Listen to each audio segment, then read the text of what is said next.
अगर आप पढ़ेंगे लिखेंगे समझेंगे तो सवाल करेंगे ना। इसीलिए यूपी वालों से खैर यही मेरी एक गुजारिश है सबसे कि जितने लोग आपके वहां पे है, जितना आपका कनेक्शन है वहां पे, जैसे वो जिनेऊ से जिनेऊ बनाते हैं ना, आप लोग अपनी सोच से, समझ से, तर्क से अपने लोगों को जोड़िए और उनको समझाइए।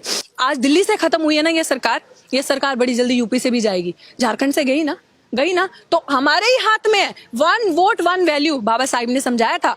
1 वोट की कीमत क्या है वो आपके हाथ में है। अपना वोट सोच समझ के दीजिए। बड़े अच्छे अच्छे सपने दिखाएगी ये सरकार, लेकिन अल्टीमेटली आपका कोर्ट, ये सरकार, कांशीराम जी ने क्या कहा था कि जब दलित पढ़ने लिखने लगेगा बच्चा, तो ये लोग किसका सहारा लेंगे? कोर्ट का सहारा लेंगे आपके अगेंस्ट काम करने के लिए। और आज देख लीजिए क्या हो रहा है। जब आप पढ़ लिख रहे हैं, आप तर्क कर रहे हैं, आप आवाज उठा रहे हैं, तो ये लोग कोर्ट का सहारा ले रहे हैं, कह रहे हैं हमने कुछ नहीं किया, कोर्ट ने किया जो किया। अरे कोर्ट को सपना आना था, कोर्ट सोए उठ गया।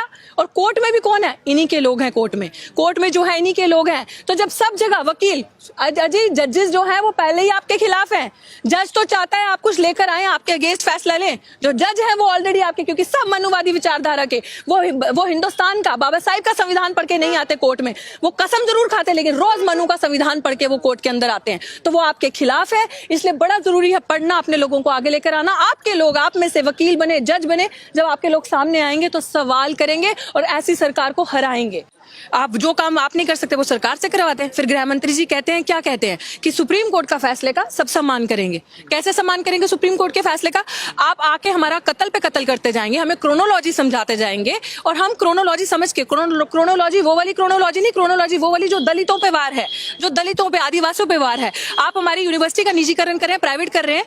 कैसे कर रहे हैं यूनिवर्सिटी का निजीकरण? दलित का, पिछड़े का बच्चा, आप प्राइवेट सिस्टम में रिजर्वेशन है नहीं है ना, तो जो प्राइवेट सिस्टम में रिजर्वेशन नहीं है, आप विश्व गुरु बनाने की बात करते हैं यूनिवर्सिटी को, पहले जेएनयू पे, डीयू पे आक्रमण फीस बढ़ा रहे हैं। आप हमारे बच्चों को मार रहे हैं, क्योंकि दलितों के पास इतना पैसा नहीं होता कि लाखों रुपए देके 3-3 महीने की फीस 6-6 लाख 7-7 लाख है। इनको दिखा कि ये 7-8 हजार लोग आते हैं हर बार, 6-7 हजार में एनुअल इनकम में बड़े अफोर्डेबल रेट में पढ़ के चले जाते हैं इनके बच्चे, और आ रहे हैं जी सवाल कर रहे हैं। आज आप अपने रिजर्वेशन से चंद टिकटें लेके जाकर बैठे हैं संसद के अंदर, उनसे वो बर्दाश्त नहीं हो रहा कि आप सवाल कर रहे हैं। तो सरकार की ही मंशा है ये जो मनुवादी विचारधारा के, जो अमित शाह, एक तड़ी पार, दूसरा अब हो गया BA MA पास नहीं, गृह मंत्री सर्टिफिकेट दिखा रहा है प्रधानमंत्री को डिफेंड करने के लिए। देखिए गृह मंत्री जो है वो प्रधानमंत्री का वकील है, समझने की कोशिश कीजिए। वो सर्टिफिकेट किसके दिखा रहा है? प्रधानमंत्री के, कि अब ये लो जी हमारा प्रधानमंत्री पास हो गया BA और MA पास। तो आप ये बड़ी अच्छी साजिश है। अभी भी दलितों बहुजनों से मेरी ये रिक्वेस्ट है कि समझ जाइए, जाग जाइए, इस सरकार की मंशा को समझिए, क्योंकि सरकार की मंशा है कि आपको मेन स्ट्रीम से काटना। अगर आप अभी नहीं समझे, क्योंकि वो प्रूव करेंगे कि आप लोग वोट देते हैं, वो प्रूव करेंगे इस चीज को कि हमारी सरकार ऐसे नहीं बनती। देखिए आपने हमें वोट दिया है, आप लोग काय वोट देते हैं? क्यों अपना वोट खराब कर रहे हैं? क्यों जगह जगह जा जाके अपने लोगों को समझाते नहीं है? बड़ा जरूरी है हम लोगों को समझाना। ये सिस्टम हम लोगों के लिए सेफ नहीं है जब तक ये मनुवादी विचारधारा के लोग मानता है कि आरक्षण पर खतरा है सरकार? बिल्कुल खतरा है, खतरा नहीं है। मैंने कहा कम और ज्यादा करने के नहीं। ये जो इस प्रावधान आया है कि स्टेट आरक्षण को देखेगी, स्टेट क्या करेगी? स्टेट में कौन लोग हैं जो उच्च स्तर पे बैठे हैं? कितने लोग हैं आपके स्टेट में? कितने मंत्री हैं आपके स्टेट में? कितने अच्छे लेवल पे प्रोफेसर हैं आपके स्टेट में? प्रोफेसर का प्रमोशन नहीं हो रहा, तो जो स्टेट क्या करेगी? कौन सी स्टेट है जो पैसा नहीं चाहती? स्टेट भी निजीकरण करेगी, स्टेट भी प्राइवेटाइज करेगी, स्टेट भी पूंजीपतियों के हाथ में देगी चीजों को। और आप तो कल भी खड्डे में और आज खड्डे के और नीचे हैं।